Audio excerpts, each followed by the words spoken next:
नमस्कार दोस्तों, आप सभी का स्वागत है एक बार फिर से मेरे चैनल पर। दोस्तों, आज की खबर जो है बहुत बड़ी और बहुत ही ज़रूरी खबर रहने वाली है हमारे देश के लाखों शिक्षकों के लिए, जो कि सरकारी केंद्रीय शिक्षक हैं या किसी राज्य के शिक्षक हैं। और ऐसे शिक्षक जिनकी नौकरी 5 साल से ज़्यादा की बची है, उनको टेट और सीटेट के संबंध में सरकार ने कुछ महत्वपूर्ण जवाब आज लोकसभा में दिया है। दोस्तों, देखते हैं कि ये क्या प्रश्न पूछे गए थे शिक्षा मंत्री से और उन्होंने उसका क्या उत्तर दिया है। क्या वो उत्तर शिक्षकों के हित में है या उनके अहित में है, किस प्रकार के सरकार की मंशा रहने वाली है। दोस्तों, तो ये पत्र मेरे सामने आया है। इस पत्र में दोस्तों अतारांकित प्रश्न जो कि सदन में होते हैं, आप लोग जानते हैं। तो ये प्रश्न दोस्तों, इसमें श्री लाल जी वर्मा के माध्यम से ये पूछा गया है। क्या शिक्षा मंत्री यह बताने की कृपा करेंगे कि का प्रश्न है, क्या यह सच है कि राष्ट्रीय अध्यापक शिक्षा परिषद यानी एनसीटीई के दिशा निर्देशों के अनुसार वर्ष 2011 से पहले नियुक्त कई शिक्षक अभी देश में शिक्षक पात्रता परीक्षा से संबंधित अनिश्चितता और प्रशासनिक बाधाओं का सामना कर रहे हैं, और यदि हाँ तो तत्संबंधी ब्यौरा क्या है। दोस्तों, इसमें सीधे सीधे ये पूछा गया है कि 2011 से पहले के जो टीचर्स हमारे थे, उन पर भी क्या टेट लागू हो रहा है, और यदि हाँ तो उसका क्या ब्यौरा गवर्नमेंट देना चाहती है।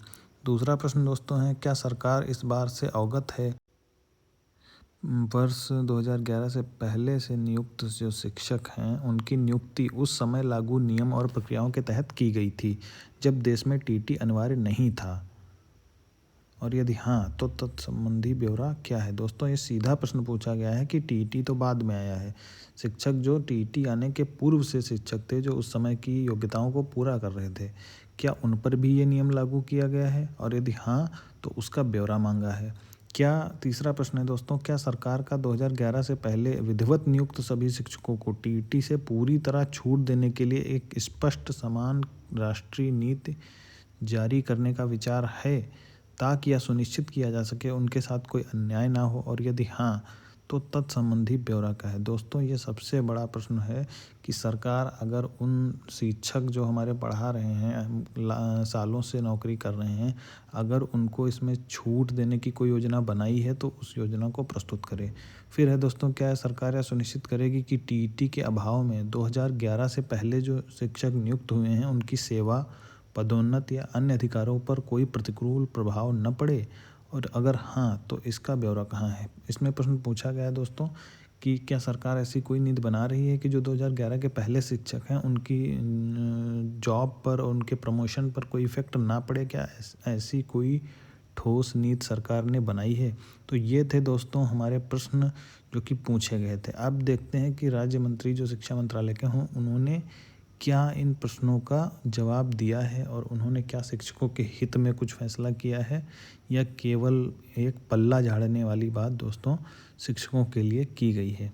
तो अभी हम दोस्तों ये बात कर लेते हैं कि तमाम ऐसे शिक्षक हैं जो हमारे 5 साल से ऊपर जिनकी जॉब बची है, और कुछ ऐसे शिक्षक हैं जो 5 साल से कम की जॉब है उनकी। तो उन दोनों के लिए सुप्रीम कोर्ट ने आदेश किया था, वो दोनों ही इस आदेश की जद में आ रहे थे। तो अभी हम ये जो प्रश्न पूछे गए हैं, इन प्रश्नों के दोस्तों उत्तर जो है देखेंगे कि इनके क्या उत्तर गवर्नमेंट दे रही है। तो ये हमारा उत्तर दोस्तों है जो गवर्नमेंट ने दिया है। उन्होंने कहा है, निःशुल्क और अनिवार्य शिक्षा का अधिकारिणी आरटीई 2009 की धारा 23 उपधारा के प्रावधानों के अनुसार एनसीटीई ने 23 अगस्त 2010 की राजपत्र अधिसूचना द्वारा 1 से 8 तक शिक्षक के रूप में नियुक्त होने के लिए न्यूनतम योग्यताएं निर्धारित की हैं। दोस्तों, हम सभी जानते हैं कि एनसीटीई जो संस्था है, वो शिक्षक बनने के लिए जो आवश्यक योग्यताएं होती हैं उसको फिक्स करती है। शिक्षक बनने के लिए क्या योग्यता होगी, बीएड, बीटी, सीटेट क्या करना होगा, ये सब एनसीटीई बताती है। आगे दोस्तों इन्होंने कहा है कि भारत के माननीय सर्वोच्च न्यायालय ने 1925 के निर्णय में बताया है कि अधिनियम की धारा 23 के तहत टीटी जो है वो न्यूनतम योग्यताओं में एक है, और अधिनियम के तहत आने वाले स्कूल में शिक्षकों के रूप में नियुक्ति के लिए यह अनिवार्य है। यानी दोस्तों, गवर्नमेंट ने साफ कह दिया है कि सुप्रीम कोर्ट ये कह रहा है कि टीटी जो है वो बिल्कुल अनिवार्य ही है। यानी सीटेट टेट जो है वो शिक्षकों के लिए टीचर बनने के लिए बिल्कुल अनिवार्य है। आगे ये बताते हैं कि अधिनियम लागू होने से पहले किए गए सेवारत शिक्षकों के संबंध में, यानी कि जो टीचर इस आदेश से इफेक्टेड हो रहे थे उनके बारे में ये बात है कि भारत के संविधान के अनुसार अपनी शक्तियों का प्रयोग करते हुए माननीय न्यायालय ने यह व्यवस्था की है कि जिनकी 5 साल से अधिक की जॉब बची हुई है, वे अगर जॉब करना चाहते हैं तो वो टीईटी पास करेंगे 2 साल के अंदर, जब से ये ऑर्डर रिलीज हुआ है तब से। और दोस्तों, जिनकी 5 साल से कम की बची हुई है जॉब, यानी 5 साल के अंदर जो हैं, उनको भी दोस्तों टीईटी पास करना पड़ेगा अगर उनको प्रमोशन लेना है तो, वरना वो जॉब में रहेंगे लेकिन वो प्रमोशन उनका नहीं किया जाएगा। दोस्तों, आप ये स्पष्ट रूप से जान लीजिए, उनका प्रमोशन नहीं होगा जो 5 साल से कम जिनकी जॉब बची है और टीटी या सीटेट पास नहीं की हैं। तो दोस्तों, सरकार ने सीधे तौर से इसमें पल्ला झाड़ लिया है दोस्तों। तो यानी कि जो हमारे टीचर्स जिनकी अभी जॉब बची हुई है, 5 साल से कम बची हुई है, उनको भी सीटेट या टेट पास करना होगा। दोस्तों, आप देखे हैं कि सीटेट का पेपर अभी जो 2 दिन हुआ है, कितना टफ लेवल का पेपर हुआ है।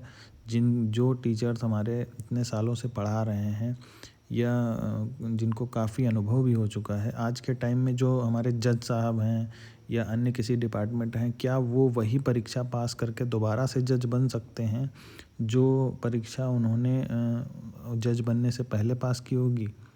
ऐसा तो ये एक केवल शिक्षकों को परेशान मानसिक रूप से करने के लिए इस प्रकार के आदेश दोस्तों आए हैं और सरकार ने स्पष्ट रूप से नकार दिया है। तो दोस्तों, हमारे चैनल को आप सब्सक्राइब करें, लाइक करें, शेयर करें। दोस्तों, मिलते हैं नेक्स्ट वीडियो में, तब तक के लिए नमस्कार।